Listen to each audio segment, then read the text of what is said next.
Il y a des décisions qui ébranlent toute une industrie. Celle-ci en fait partie. Dans un monde où presque toutes les compagnies aériennes de la planète se disputent le Boeing 787 Dreamliner, comme s'il s'agissait d'un trophée d'élite, une entreprise a fait l'impensable, d'une manière discrètement provocante. Delta Airlines, l'une des plus rentables, influentes et respectées du monde, a regardé le Dreamliner droit dans les yeux et lui a dit « Non, folie question marque erreur de calcul ou coup de maître que personne d'autre n'a compris ». Car pendant que Qatar, ANA, British Airways et des dizaines d'autres investissaient des milliards dans cet avion révolutionnaire, Delta a emprunté un chemin totalement différent. Une voie qui en a dérouté plus d'un et que très peu ont osé remettre en question. Mais cette histoire ne parle pas seulement d'avions. C'est une histoire de stratégie, de confiance et de pouvoir. De comment une compagnie aérienne a défié la norme, rompu avec des décennies de tradition et misé sur une vision froide, calculée et absolument impitoyable. Et le plus surprenant, c'est qu'elle avait, semble-t-il, raison. Le Boeing 787 n'était pas juste un modèle de plus dans le catalogue de l'aviation. C'était une révolution ailée. Depuis son lancement en 2009, le Dreamliner est devenu le symbole incontesté de l'avenir. Un fuselage en fibre de carbone, des moteurs ultra silencieux, des cabines pressurisées à une altitude plus basse pour réduire la fatigue, et une efficacité énergétique promettant de réduire drastiquement les coûts d'exploitation. Tout cela dans un seul appareil. Ce n'était pas un simple avion. C'était une déclaration de puissance, d'ambition et d'innovation. Et le marché l'a accueilli à bras ouverts. En 2025, Boeing avait déjà reçu plus de 2000 commandes et livré plus de 1100 unités. Des compagnies aériennes de renom en ont fait une pièce maîtresse de leur flotte. De Qatar Airways à ANA, en passant par Air India et British Airways. Des routes autrefois jugées impossibles devenaient irréalisables. Le 787 ne reliait pas que des villes, il reliait des visions. C'était le genre d'avion que toutes les compagnies aériennes disaient vouloir. Certaines ont même construit des campagnes publicitaires entières autour de lui. D'autres l'ont utilisé pour redéfinir leur identité de marque. Tout le monde le voulait. Tout le monde, sauf un. Delta n'est pas une compagnie aérienne ordinaire. C'est un titan silencieux, réputé pour transformer des marges en records et des décisions opérationnelles en études de cas pour les écoles de commerce. Une entreprise qui suit rarement les tendances et qui se trompe presque jamais. Pendant des décennies, son histoire a été intimement liée à celle de Boeing. Des classiques 727 aux légendaires 747, en passant par les 737, 757 et 767, Delta n'était pas seulement un client. C'était un emblème de confiance pour le constructeur américain. C'est pourquoi, lorsque la compagnie hérita de 18 Boeing 787 à la suite de sa fusion avec Northwest Airlines, personne ne sourcilla. Il semblait logique, presque inévitable, que Delta adopte le Dreamliner comme partie intégrante de son avenir. Mais ce ne fut pas le cas. En 2016, Delta surprit toute l'industrie en annulant cette commande. Ce que beaucoup considéraient comme une simple décision technique cachait en réalité quelque chose de bien plus profond. Une rupture nette, calculée et décisive. Greg May, vice-président des opérations de flotte et de la technologie, fut clair. Cette décision est en accord avec notre stratégie de flotte, visant à répondre prudemment à nos besoins. Pas de coup de tête, pas de romantisme, juste une stratégie froide. Et le plus troublant, c'est que ce n'était que le début. Alors que Boeing perdait l'un de ses alliés historiques, Airbus avançait en silence, avec une précision chirurgicale. En 2014, Delta prit une décision qui allait marquer un tournant. Elle choisit l'Airbus A350 comme nouvel avion phare pour ses liaisons long courrier. Non seulement elle paria sur la version 900, mais elle s'assura également une place en première ligne pour le puissant A350 000 cents. Une machine capable d'assurer des missions intercontinentales sans brûler une goutte de kérosène de trop. Et ce pari n'était pas timide. En 2024, Delta avait déjà doublé son engagement. 20 commandes fermes pour la 350 100 avec des options pour 20 de plus. Ce n'était pas un essai. C'était un remplacement structurel. Une redéfinition complète de sa stratégie pour les gros porteurs. Mais pourquoi l'A350 ? Parce qu'il ne s'agissait pas simplement d'un avion moderne. C'était un système pensé pour l'avenir. Plus de capacité, plus d'autonomie, une consommation de carburant réduite, une cabine pressurisée plus basse avec une humidité plus élevée et moins de fatigue. Sur chaque indicateur clé, l'A350 dépassait les attentes.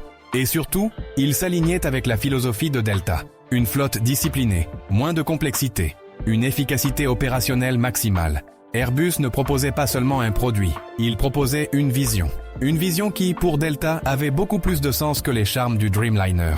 Derrière le vernis technologique du Dreamliner, quelque chose commençait à se fissurer. En surface, le 787 semblait être un triomphe absolu. Mais dans les couloirs internes de Boeing, des signaux d'alerte apparaissaient. Problèmes de qualité, avertissements d'ingénieurs. et une chaîne de production qui, loin d'inspirer confiance, commençait à susciter des inquiétudes. Notamment dans l'usine de Charleston, en Caroline du Sud, où des rapports faisaient état de jonctions mal ajustées sur le fuselage, d'écarts irréguliers entre les panneaux et de tolérances ne respectant pas les standards. Il n'y eut ni accident, ni catastrophe. Mais pour une compagnie comme Delta, cela suffisait. Il suffisait d'une fissure dans la confiance. Delta applique une politique opérationnelle implacable. Excellence technique ou rien. Chaque avion de sa flotte doit répondre à une exigence non négociable de fiabilité et de sécurité. Et tandis que Boeing faisait face à des réductions de coûts, des retards et des solutions de fortune, Airbus offrait autre chose, la constance. Car à ce stade, le Dreamliner n'était plus seulement un bijou d'ingénierie. Il devenait aussi une source constante de controverses. Delta l'a vu venir. Elle n'a pas réagi dans la panique, mais avec calcul. Et c'est peut-être là son atout le plus redoutable, voir au-delà de l'euphorie du marché et agir avec une froideur chirurgicale. Pendant des décennies, Boeing n'était pas seulement un fournisseur pour Delta, il faisait partie de son identité. Le 727 a transporté des millions de passagers durant l'âge d'or de l'aviation. Le 757 fut le cheval de bataille transcontinental. Le 747 a fait de Delta un nom global. Et le 767 a régné sur l'Atlantique pendant près de 30 ans. Chaque modèle, un pilier de sa croissance. Chaque avion, un symbole de confiance mutuelle. Mais cette époque est révolue. En 2017, Delta a retiré son dernier 747. En 2020, elle a fait ses adieux au 777. Et même si le 767 est encore en service, il affiche en moyenne près de 27 ans d'âge. Son temps est compté. Et son remplaçant ne vient pas de Seattle, mais de Toulouse. L'A350 n'est pas arrivé comme un complément. Il est arrivé comme un successeur. Et cela a été un choc symbolique, car cela signifiait que Delta ne voyait plus Boeing comme le partenaire stratégique d'autrefois. Ce n'était pas qu'une question d'efficacité ou de technologie. C'était une reconfiguration profonde de loyautés historiques. Delta a cessé d'être un client fidèle pour devenir l'architecte indépendant de sa propre flotte. Et elle l'a fait sans scandale, sans bruit, sans fanfare, seulement avec des décisions tranchées. Malgré tout, une question persiste dans certains cercles de l'industrie. Et si Delta s'était précipité en tournant le dos au Dreamliner? Ce n'est pas un doute anodin. Le Boeing 787 reste un succès incontestable. United Airlines a fortement misé sur lui. American Airlines l'a intégré comme colonne vertébrale de ses opérations internationales. Qatar Airways le considère comme un joyau de son réseau mondial. Et au Japon, ANA a fait des 3 variantes du 787 un écosystème complet de gros porteurs. Alors, est-ce que Delta voit quelque chose que les autres ne voient pas? Ou est-elle en train de laisser passer une opportunité? Car le problème initial reste entier. Les vieux 767 doivent être remplacés. Et jusqu'à présent, aucune solution ne s'est imposée comme parfaitement adaptée. Le très attendu Boeing 797, censé combler ce vide sur le marché, reste un simple concept. L'A330-880 Neo a du potentiel, mais son adoption dans l'industrie reste timide. Et l'A321 XLR, bien qu'innovant, reste un monocouloir avec des limites claires sur certaines routes. Cela laisse un vide troublant. Le segment des gros porteurs de taille moyenne reste ouvert. Une faille dans la stratégie, une porte entrouverte, et peut-être une dernière opportunité pour Boeing de regagner du terrain. Au fond, cette histoire n'a jamais été simplement celle d'un avion. Delta n'a pas rejeté le Dreamliner par caprice, ni par fanatisme envers Airbus.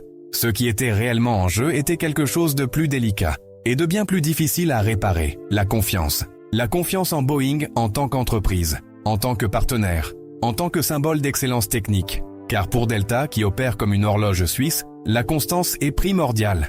Et tandis que Boeing traversait une tempête de scandales, la crise du 337 MAX, des dénonciations internes sur des défauts de production, des retards interminables sur le 777X, cette confiance s'est effritée. Pas avec fracas, mais à travers une série de petites fissures qui, accumulées, sont devenues impossibles à ignorer. Pendant ce temps, Airbus est resté sur sa trajectoire. Le programme A350 n'a pas seulement tenu ses promesses, il les a dépassées. Fiabilité technique, transparence opérationnelle, support constant.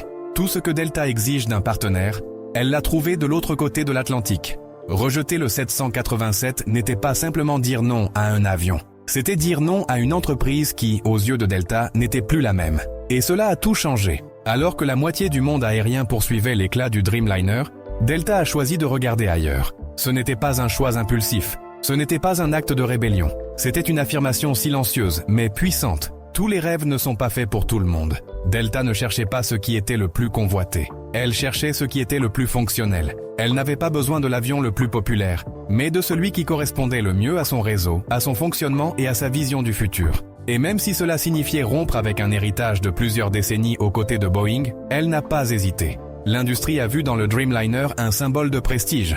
Delta, elle, y a vu un risque inutile. Et pendant que d'autres construisaient des manchettes, elle construisait de l'efficacité. Aujourd'hui, Delta exploite une flotte long courrier presque exclusivement basée sur l'A350. Et loin de s'affaiblir sans le 787, la compagnie aérienne n'a fait que se renforcer. Elle a grandi, elle a innové, et elle a consolidé sa position comme l'une des compagnies les plus méticuleuses et rentables de la planète. Parce que parfois, le plus grand acte d'intelligence n'est pas de suivre le courant. C'est de nager à contre-courant quand tout le monde se laisse emporter par la marée. Delta n'a pas poursuivi le rêve. Delta a construit sa réalité. Et ce faisant, Delta nous a rappelé quelque chose de profondément simple et profondément oublié. Dans un monde qui récompense les réflexes rapides, la vision à long terme reste l'actif le plus précieux qui soit. J'espère que vous avez apprécié la vidéo et appris quelque chose de nouveau. N'oubliez pas de mettre un like, de vous abonner et d'activer la petite cloche pour ne rien rater des prochains contenus. À très bientôt!